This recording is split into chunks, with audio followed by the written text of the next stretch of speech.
Hello again. In this video, we're going to begin talking about the material from Chapter 5, which is on integration. Now, in this chapter, we're going to begin exploring the relationship that exists between the two most fundamental operations in calculus, which is differentiation and integration.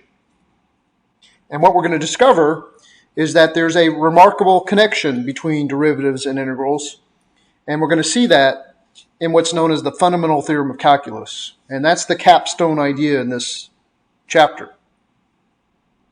But to build up to the fundamental theorem of calculus, we need to talk about a related problem.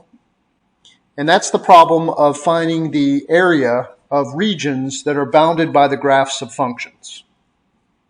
Now, initially what we're going to do is we're going to try to approximate the area of these regions that are bounded by the graphs of functions. And then eventually, we're actually going to find the exact area of these regions bounded by the graphs of functions. And the way we're going to do that is using what's called the definite integral. Now, we've already talked about indefinite integrals, which are different than definite integrals, but they are related. And they're related in the sense that in order to evaluate a definite integral, you do need to find the antiderivative of functions. And remember, antiderivatives of functions are also known as indefinite integrals. Okay, so let's begin by approximating these areas of regions that are bounded by the graphs of functions. Okay, so as an example, let's suppose we had a car traveling at a constant velocity of 60 miles an hour for a 2-hour time period. So the displacement of the car over that 2-hour time period, of course, would be 120 miles. That's because if you multiply 60 miles an hour by 2 hours, you get 120 miles. Now, what's interesting about this is if you were to graph the velocity function, which in this case is v is equal to 60, you would get a horizontal line right at v is equal to 60 here, right? This is the v-axis, this is the t-axis. So the graph of this function, v is equal to 60, would simply be this horizontal line right here. But notice that the area that's trapped between this function and the t-axis from 0 to 2 is the same as the displacement of the object over this 2-hour time period, right? They're both 120. So this would be 2 times 60, right? The width is 2 and the height is 60. So there's a physical significance to this area. This area is the same as the displacement of the object over the 2-hour time period. Okay, so that's simple enough. This is a situation where calculating the area is relatively easy because it's just length times width, because it's a rectangle. But let's suppose we have a more complicated velocity function. Let's suppose our velocity function is equal to t squared. Okay, and let's say t is going to run from 0 to 8, in this case seconds, and the velocity is being measured in meters per second. Okay, so what we're going to do here is we're going to try to find the displacement of the object over this 8-second time period. Because if we get the area trapped between the function and the t-axis between 0 and 8, then that's going to give us the displacement of the object over this time period. Here's the problem. This velocity function, right, is equal to t squared, which is a parabola. And the parabola is going to go, has a domain only from 0 to 8. Okay, so it's going to look something like this. The problem is we need to find the area trapped in here, right, between 0 and 8, below the function, and above the t-axis. So you can imagine this area in here is not a typical sort of object, like a rectangle.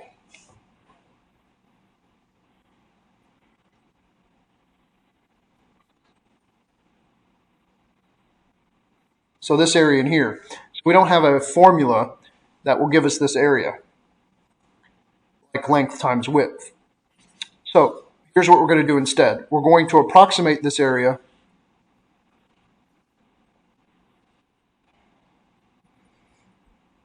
by creating rectangles. And we know the area of rectangles, that's just the length times the width. So the first thing we have to decide is how many rectangles we're going to use to approximate this area in here. And so the number of rectangles that we choose to use is, we label that with an N. So I'm just going to say let's use 2 rectangles. Okay, once you decide how many rectangles you're going to use to make the approximation for the area, then we need to determine the width of each rectangle. And we're going to call that delta x. Now, typically, this is called the x-axis. In this case, it's really a t-axis because it stands for time, but let's think of it as an x-axis. So we're going to find delta x. And remember, delta means a change in x. So the change in x, which is going to be the width of each rectangle, is going to be b minus a divided by n, where b and a are the endpoints for the domain of this function, right? So it starts off at a is equal to 0 and ends at b is equal to 8.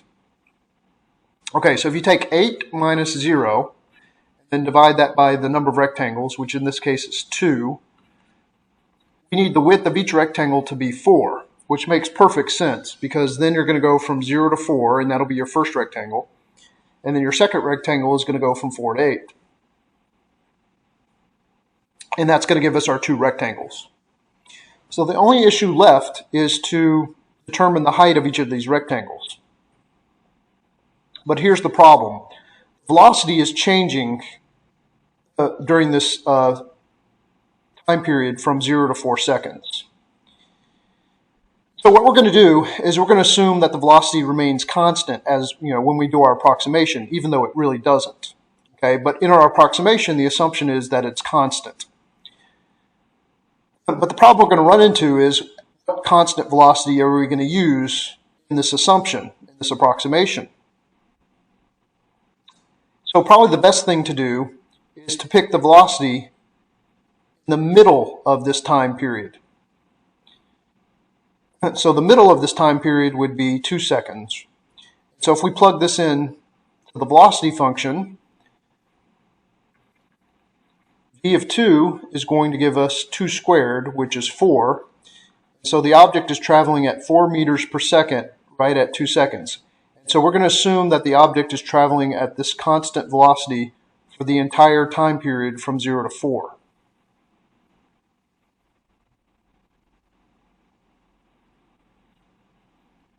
Okay, so that's going to give us a height of 4 for this rectangle and a width of 4 for this rectangle.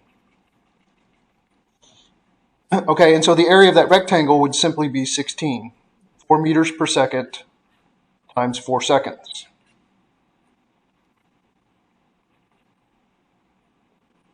Okay, so the object is, if we assume it's traveling at 4 meters per second this entire time period, then it would have traveled 16 meters.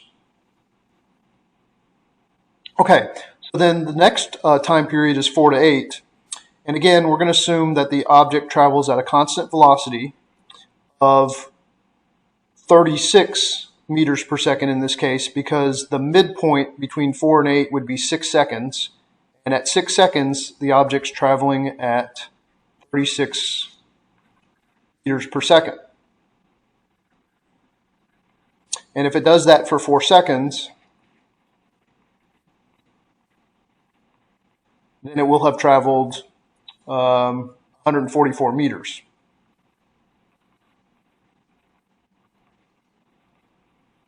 Which happens to be the area of this little rectangle.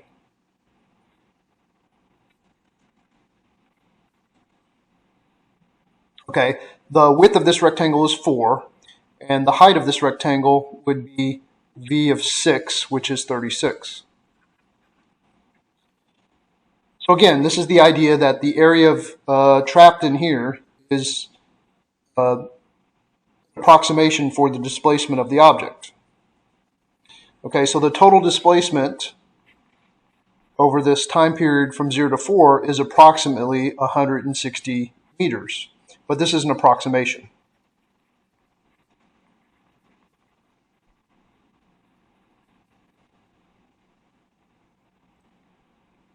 Okay, so the next question is, how do we improve this approximation? So the answer is we generate more rectangles, right? The more rectangles you have, the better the approximation is.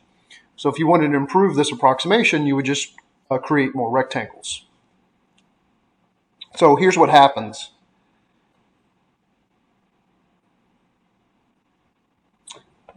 If you generate 4 rectangles, the length of each time period is now shorter.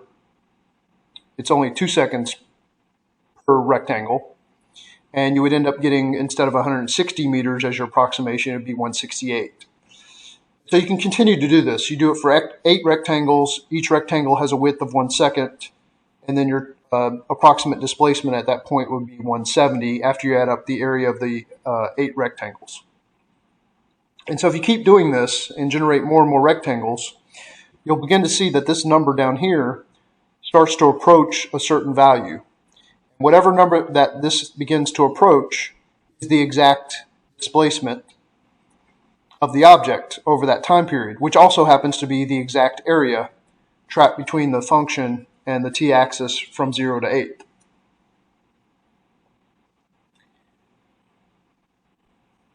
Okay, this is actually known as what's called a Riemann sum. We're approximating the area using what's known as a Riemann sum. And this is actually called a midpoint Riemann sum.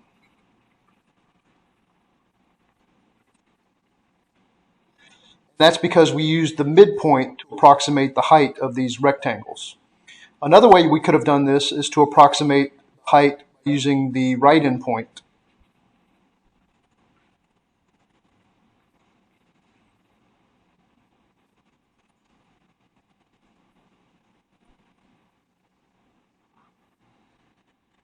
So if we had done that, then this first interval that we had, if we had used the right endpoint to determine the height, then the height of our rectangle actually would have been 4 squared. It would have been v of 4, which would have been 16. So we're assuming that the object's traveling at 16 meters per second for this entire time period.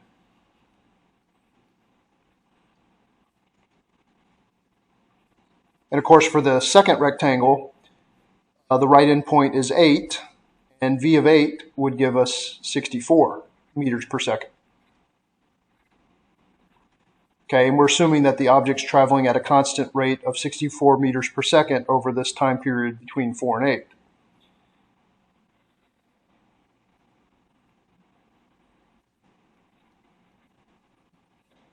And then we can find the area of that rectangle. And in this case, 16 times 4, that would give us 64 meters. So that's our approximation for distance traveled in this time period. And then the second one would be 64 times 4. And when you multiply that together, you get 256. So it would have traveled, or at least we approximated to have traveled 256 meters over this time period. Okay, and so you would get 320, I believe, 320 meters. That's your approximate displacement. This one's known as the right Riemann sum. That's because we use the right endpoint. Whereas the midpoint Riemann sum, when we use the midpoint, we got 160 meters. Okay, you could also do this using what's called a left Riemann sum. And that's where you use the left endpoint to approximate the area. So let's just see what that would have been. So if you do a left Riemann sum, then you're going to use the left endpoint to approximate the height. So in this case, you would plug 0 in, 0 squared is 0, and so this rectangle would have no height to it. You're assuming that the object is traveling at 0 meters per second for the entire time period.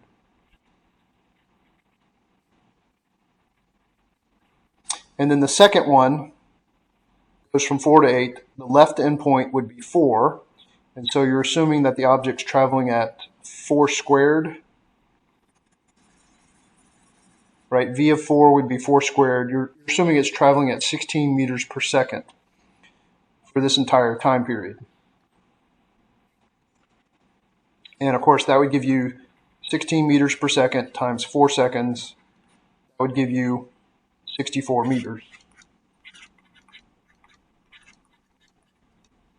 And that would be your left Riemann sum. Okay, so there's various ways of making this approximation. Regardless of whether you do a midpoint Riemann sum, a right Riemann sum, or a left Riemann sum, the way to improve the approximation is to increase the number of rectangles regardless of which method you use.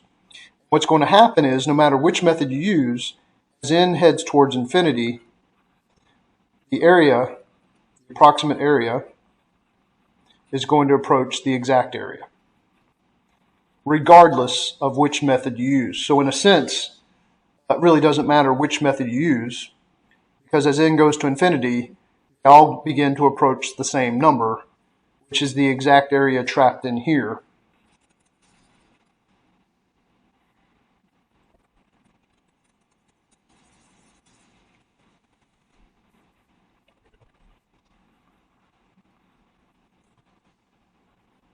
And that is the